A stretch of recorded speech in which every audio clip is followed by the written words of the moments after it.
दोस्तों, आज हम आप सभी को बताएंगे वह कौन से लोग होते हैं जिनके मन में वासना और गंदे विचार उठते रहते हैं। यह वीडियो उन्हीं लोगों के लिए है। अगर वासना के विचार आपके मन में आते हैं तो आप सभी लोग वासना के रुकने की कोशिश में जुट जाते हैं, परंतु आपको ऐसा नहीं करना होता है। चलो इसके पीछे कारण मैं आपको इस कहानी के माध्यम से बताता हूं। एक समय की बात है, इंद्रलोक के महानतम देवता इंद्रदेव अपने ऐश्वर्य और भोग विलास में पूरी तरह से लीन थे। उनका महल अप्सराओं और सुंदरियों से भरा हुआ था और हर दिन उनका समय आनंद और विलास में बीतता था। रंभा, उर्वशी और मेनका जैसे आकर्षक रूपों के साथ उनका प्रेमालाप चलता रहता। इंद्रदेव का जीवन सुख, ऐश्वर्य और भोग से भरा हुआ था, लेकिन उनका मन हमेशा अधिक भोग की चाह में था। इसी समय एक दिन देवर्षि नारद इंद्रलोक में आए। जैसे ही उन्होंने इंद्रदेव को अप्सराओं के बीच आनंदमग्न देखा, उनका मन दुखी हो गया। नारद जी जानते थे कि भोग विलास का जीवन कभी स्थायी सुख नहीं ला सकता। यह जीवन एक भ्रम है जो आत्मा की शांति को नष्ट कर देता है। नारद जी ने इंद्रदेव के पास जाकर उन्हें आशीर्वाद दिया और साथ ही उनकी जीवन शैली पर सवाल उठाया।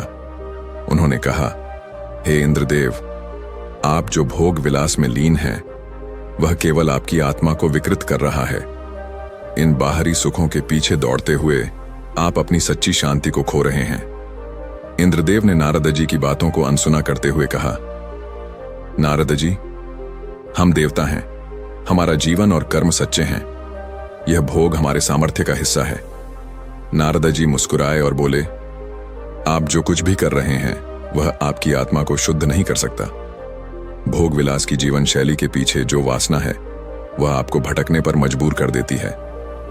फिर नारद जी ने एक कहानी सुनाई। उन्होंने कहा, एक समय की बात है, एक राजा हमेशा अपनी महल में अप्सराओं के साथ भोग में लीन था, लेकिन वह कभी शांति से नहीं बैठ पाता था, क्योंकि उसका मन हमेशा इच्छाओं और वासनाओं के पीछे दौड़ता रहता था। अंततः वह राजा अपनी शक्ति और ऐश्वर्य को खो बैठा, क्योंकि वह हमेशा बाहरी सुखों के पीछे भागता रहा। यही स्थिति इंद्रदेव की भी हो सकती है। नारद जी की बातें सुनकर इंद्रदेव को एहसास हुआ कि वह अपने मार्ग से भटक गए हैं। उन्होंने विनम्रता से कहा, हे नारद जी, आप सही कहते हैं, हमें भोग विलास से दूर रहकर आत्मिक शांति की ओर ध्यान केंद्रित करना चाहिए। नारद जी मुस्कुराए और बोले, यह एक अच्छा संकेत है इंद्रदेव। ध्यान रखना, बाहरी सुखों के पीछे दौड़ने से आंतरिक सुख कभी प्राप्त नहीं हो सकता। केवल भक्ति, कर्म और साधना से ही आत्मा की शांति मिलती है। इंद्रदेव ने अपने जीवन को सुधारने का संकल्प लिया। उन्होंने भोग विलास से मुक्ति पाई और अपने महल से सभी ऐश्वर्य की वस्तुएं हटा दी। अब उनका ध्यान केवल आत्मिक शांति और साधना की ओर था। उन्होंने हर दिन भगवान का ध्यान करना शुरू किया और अपने मन को वासनाओं से मुक्त करने के लिए कठिन साधना की। कुछ समय बाद इंद्रलोक में रंभा, उर्वशी और मेनका ने भी इंद्रदेव के इस परिवर्तन को महसूस किया। पहले वे भोग विलास में लीन थीं, लेकिन अब उन्हें समझ में आया कि यह सुख स्थायी नहीं होता। वे भी ध्यान और साधना में जुट गईं। इंद्रदेव ने एक दिन सभी देवताओं को सभा में बुलाया और कहा, मैंने अब समझ लिया है कि हमारा असली उद्देश्य आत्मा की शांति और संतुलन को प्राप्त करना है। हमें भोग और ऐश्वर्य से अधिक ध्यान आत्मा की शुद्धि और ईश्वर के प्रति समर्पण पर केंद्रित करना चाहिए। यह सुनकर सभी देवता हैरान रह गए।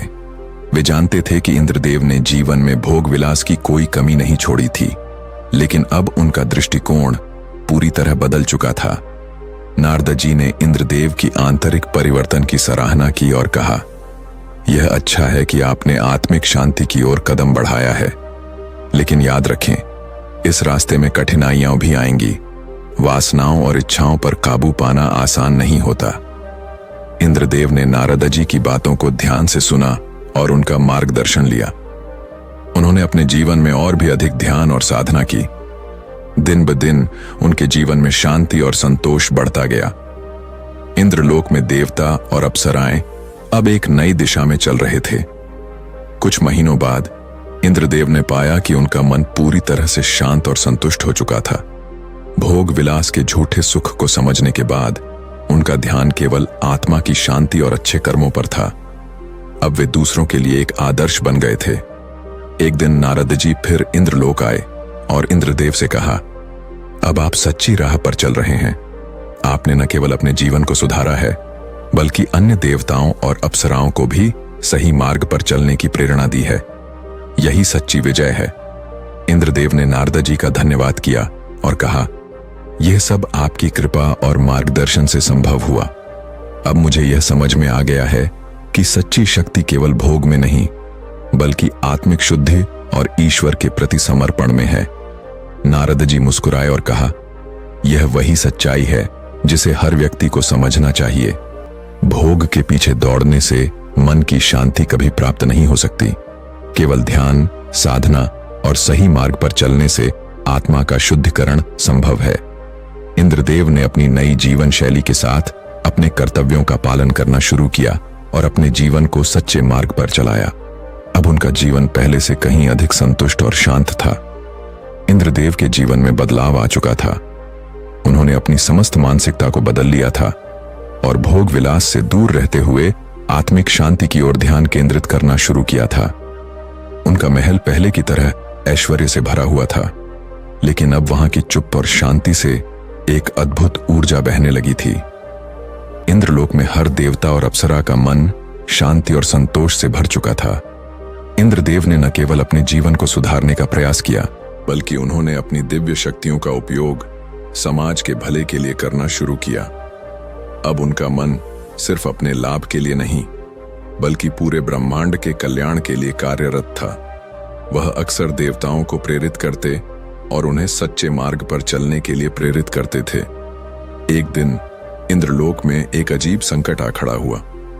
राक्षसों ने आक्रमण कर दिया था और देवताओं की शक्तियों का परीक्षण करने के लिए एक युद्ध की स्थिति उत्पन्न हो गई थी।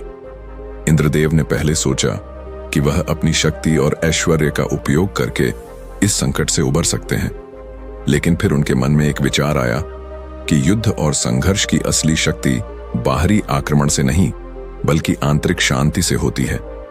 उन्होंने तुरंत सभा बुलाई और सभी देवताओं से कहा, हमारे पास जितनी भी शक्तियां हैं वे किसी बाहरी युद्ध में काम नहीं आएंगी अगर हमारे भीतर की शांति भंग हो जाती है। अगर हमें राक्षसों से जूझना है तो हमें सबसे पहले अपनी आत्मा को शुद्ध करना होगा, तभी हमारी आंतरिक शक्ति जागृत होगी। नारद जी, जो हमेशा इंद्रदेव के साथ रहते थे, ने उनकी बातों की सराहना की। उन्होंने कहा, आपने सही कहा इंद्रदेव, शांति से बड़ी कोई शक्ति नहीं है। हमें सबसे पहले अपनी आंतरिक शक्ति को जागृत करना होगा, तभी हम इस संकट से उबर सकते हैं।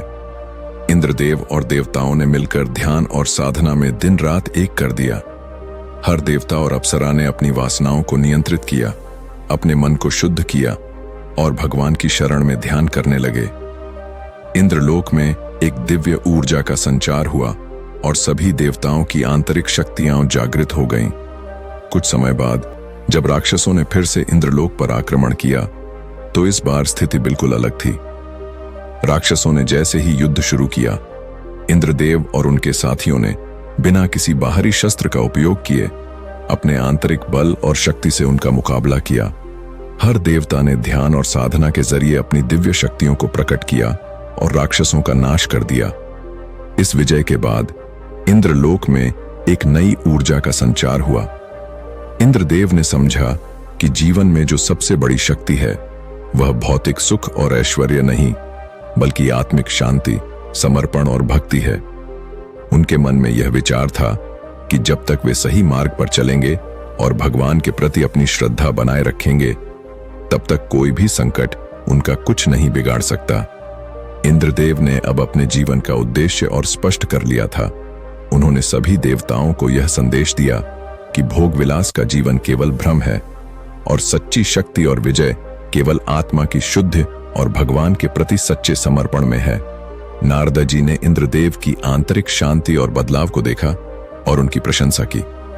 उन्होंने कहा, इंद्रदेव, अब आप न केवल स्वयं को सही मार्ग पर ला पाए हैं, बल्कि आपने पूरे इंद्रलोक को एक नई दिशा दी है।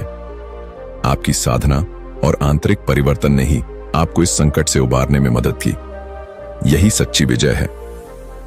इंद्रदेव ने मुस्कुराते हुए कहा, यह सब आपकी कृपा और मार्गदर्शन से संभव हुआ।